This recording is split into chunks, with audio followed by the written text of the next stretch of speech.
nossa família toda é da área da saúde. Integrar isso vai ser mais um passo incrível que a gente vai dar. Mas eu vou contextualizar aqui, antes da Bianca começar a falar um pouco, que eu comecei, a gente tem 2 décadas, eu achei forte, eu recebi um prêmio essa semana, eles disseram das 2 décadas, eu falei, ficou forte, né? Mas enfim, temos mais de 20 anos de formação. Isso. Nos formamos com uma diferença de 1 ano. Mas eu comecei a minha trajetória profissional atendendo crianças. E a Bianca não. Né? Ela atendia adultos, ela tinha uma outra demanda. E aí depois a gente começou a viver momentos pessoais diferentes, porque eu estava com as crianças, eu estava com filhos pequenos, ela não tinha filhos. Os meus filhos já estavam crescendo, ela ficou com os filhos pequenos e aí a gente trocou. E aí eu fui trabalhar com casais, fui trabalhar com adultos, já por conta também do meu momento de vida. E a Bianca começou a trabalhar com crianças, né? A orientação de pais. Só que ela veio com um diferencial. E assim, eu quero que ela fale muito para vocês desse diferencial. Hoje a Bianca ela tem uma lista de espera, né, enorme, porque o que ela faz, realmente poucas profissionais na cidade fazem, né, que é uma abordagem diferenciada, um protocolo diferenciado, que eu quero que ela fale aqui mais sobre isso, que é a abordagem da disciplina positiva também, né, Bianca? Também, é uma das abordagens. Também, que fez muita diferença nessa questão da orientação e tal. Então, fala pra gente, né, para quem está nos ouvindo, como é?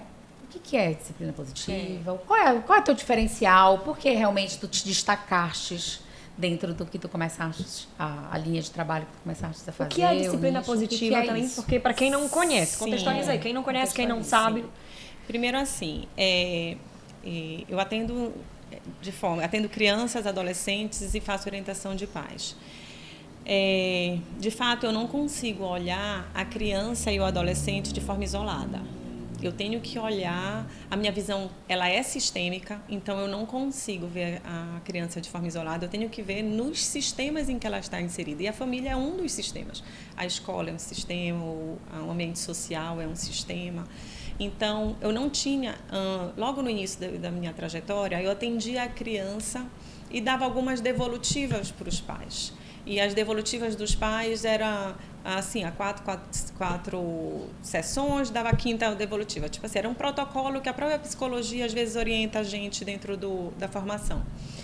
E aí eu fui identificando que eu ficava muito tempo com aquela criança, porque aquela devolutiva era muito pouco para subsidiar os pais de ferramentas, né? E a educação positiva, ela complementou formatando ferramentas, dando nome para aquilo que a gente já atuava, né? Mas precisava dar nome para essas ferramentas, né? Para ensinar os pais, de fato, a lidarem com as demandas dos filhos. Então, eu comecei, meu protocolo hoje de atendimento, eu começo primeiro com os pais. Eu ainda nem recebo a criança. Eu primeiro começo com os pais. Primeiro eu atendo os pais, faço algumas sessões com os pais, ensinando ferramentas práticas mesmo, de comunicação, de vínculo, de conexão, de autorregulação, de encorajamento. Porque, paralelo ao acompanhamento que eu posso fazer com a criança, que eu vou fazer, né? Já aconteceu de eu nem atender a criança, porque mudou o sistema e aí eu nem atendi a criança, porque a comunicação mudou com a família, deixou de apresentar aquela demanda. Mas, normalmente, eu atendo primeiro os pais, depois vem a criança. Quando tu atende primeiro os pais, uma sessão ou tu faz um mini acompanhamento com os pais? Não, eu primeiro faço, tipo, umas 4 sessões com os pais. Entendi. Ensinando ferramentas. Primeiro passo, segundo passo, você vai para esse tipo de demanda. Dá um exemplo de uma ferramenta, por exemplo. Por exemplo... de comunicação, que isso é uma coisa que... De comunicação. Ou de encorajamento, que são coisas diferentes. Vamos colocar de conexão, de conectar com a criança. Conectar, quando eu digo conectar, que a própria disciplina positiva fala, a educação, a parentalidade positiva, todas elas abordam a conexão, é no sentido de legitimar, de validar o sentimento da criança. Nós viemos de uma educação... Você importa e eu... é mais do que dar importância para a criança, é dar importância para o sentimento da criança. Porque vai muito além. Porque muitas vezes nós não compreendemos ou nós não concordamos com aquela birra, com aquele comportamento desafiador, nós não concordamos, mas é indiscutível que ele está sentindo, que para ele é importante. Tá então chorando? Eu não posso. Não tem motivo tipo, para chorar. Bobagem, né? Para te batendo. Mas por que tudo isso? Tem estudo. Então, a desqualificação do sentimento é a primeira item que acontece na comunicação. Mas por quê? Já se indigna da criança estar sentindo. É uma bobagem. Desde se machucou, cortou, meu filho é tão pequenininho, é pequenininho para mim, para ele tá enorme, a dor não é nada para mim, mas para ele tem uma importância. Obviamente, quando a gente tem essa visão, a gente vai ajudando a criança a mensurar essa dor. Vai dizer, é dor. Eu dizia muito ele chorava, eu dizia, é uma dor de colo de mãe ou é uma dor da gente ir para um hospital? É da dor de a gente... Não, é só o colo de mãe. Então, sente aqui. Então, a gente começa a dar uma linguagem onde eles possam também expressar e compreender. Né, então, quando eu conecto com a criança, que eu legitimo, que eu vou lá e digo assim, ok, já sei que para você é importante isso, eu estou vendo que você está aborrecido, estou vendo que você está chateado, eu estou vendo, por mais que para mim seja algo bobo, para a criança não é. Então, assim, as crianças, quando chegam no consultório, elas chegam muito se sentindo incompreendidas. Parece que meu pai não me entende, minha mãe não me entende. Eu falo, mas eles sempre acham que é bobagem. É muito recorrente essa fala do jovem no meu consultório. Não, ele não me entende, é bobagem. O que eu falo, tia, ele não consegue entender. Tia, ele não consegue. Ele não... Então, assim, a comunicação, ela é logo impedida ali. Então, ele diz assim, não me entende, quem é que vai entender, gera uma gente? sensação de mordaça. A mim gera uma sensação de mordaça. Não conseguir expressar e colocar e falar. E aí, agora a gente estava falando sobre a neurolinguística, né?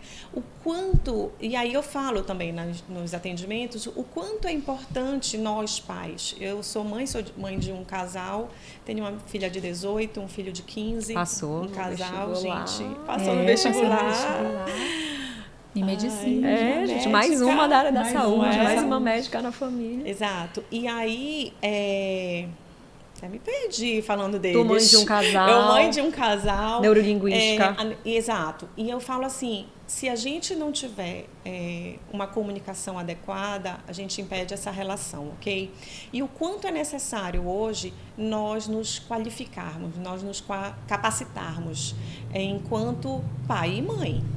Porque a gente para e pensa assim, não tem curso de pai e mãe no sentido de, quando eles nascem, o que a gente vai estudar, Carol, Amanda? A gente vai estudar sobre a melhor mamadeira, o melhor chupeta. Só sobre cuidados, né? Só sobre como limpar, como não limpar, como dar banho, a melhor banheira, a melhor... E sobre educação? A importância da gente estudar. Eu para fazer psicologia, Amanda, nós fizemos 6 anos de faculdade. Mas a função de pai e mãe é a função que a gente quer exercer com o máximo de qualidade e 0 estudo. Não pode. Então, sempre Você vai educar um ser humano para o mundo. Tem que estudar. Eu não posso. Lógico que eu recebo o pai assim, como, né? Parece que a gente já nasce achando que sabe tudo. A criança nasce e a gente diz assim, eu sou uma mãe, o instinto materno vai aparecer e eu vou saber tudo. Inclusive como educar, ensinar valores. Você vai reproduzir muitas vezes o que teu pai e a tua mãe foram para ti. E se foram, né, modelos muito negativos, é que você vai reproduzir para seu filho. Então, esse vai ser o instinto de mãe e de pai. Exato. Que é o que a gente recebe. Mas eu penso assim, hoje, quando a gente se encontra e fala assim, ok, isso foi o que funcionou até aqui, mas agora, qual a minha responsabilidade de agora fazer diferente para essa criança, para esse ser humano que está vindo aqui? E se eu pudesse, eu digo para os pais, faça um curso de neurolinguística para aprender a se comunicar. Não é só com os filhos, com as pessoas de modo geral, mas assim, com os seus filhos é muito importante. Faça um curso de educação, cidadãos, né, nós estamos de comunicação não violenta. Estudem, leiam. tem uma série de livros. Então, é sempre a vontade, o convite de fazer os pais se capacitarem nessa função, é a função dessa orientação de pais. A minha mãe me criou num universo com a PNL, com a programação neurolinguística. Então, ela fez, muito antes de eu nascer, então ela criou eu e meu irmão nesse universo. E a gente estava conversando aqui, com 12 anos, eu acho que a gente se conecta muito com isso. Eu me conectei muito com a Amanda por alguma coisa, né, na nossa vida. E a gente tem muitas coisas em comum. E ela falando, minha mãe colocou a gente fazer PNL com 12 anos. Eu falei, a minha também, com 12 anos. Eu não sabia nem o que era, um monte de adulto. E tava todo mundo fazendo e eu estava lá, de PNL, gente, vocês têm noção? E esses dias eu li uma frase que uma menina falava assim, vocês não acham estranho que todos esses adultos disfuncionais ou que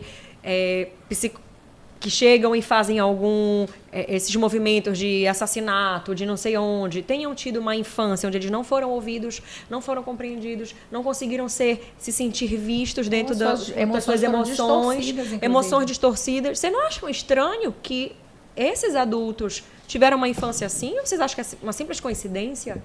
Então, quando a gente não olha para isso na infância, a gente cria adultos que são muitas vezes disfuncionais emocionalmente em muitas coisas. Eu estava falando para a Bianca aqui, eu falei, gente, que trabalho incrível, porque a gente cresce, Bianca, se preparando para estudar para um vestibular, para uma faculdade excelente.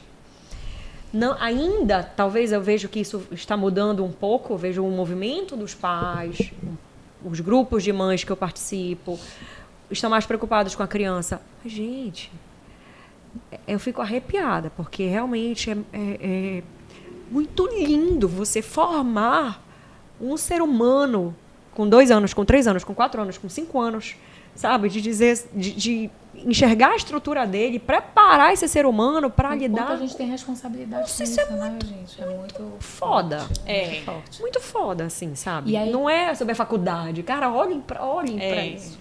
Só que mais do que isso, Carol, assim, do quanto isso é importante, é uma das dificuldades, por exemplo, que a Bianca ainda enfrenta dentro dessa realidade, porque a gente está num mundo acelerado. Todos nós temos que trabalhar pra caramba. A gente tem essa compreensão, porque a gente ainda aprendeu isso dentro do nosso universo familiar. Mas muitos pais chegam no consultório querendo entregar o filho. Pega que o filho é teu. Olha, dá um jeito nele. Tem dificuldade de ouvir a orientação dos pais, porque acham que é assim, olha, vou levar meu filho para terapia, deixa ele lá. Tá resolvido.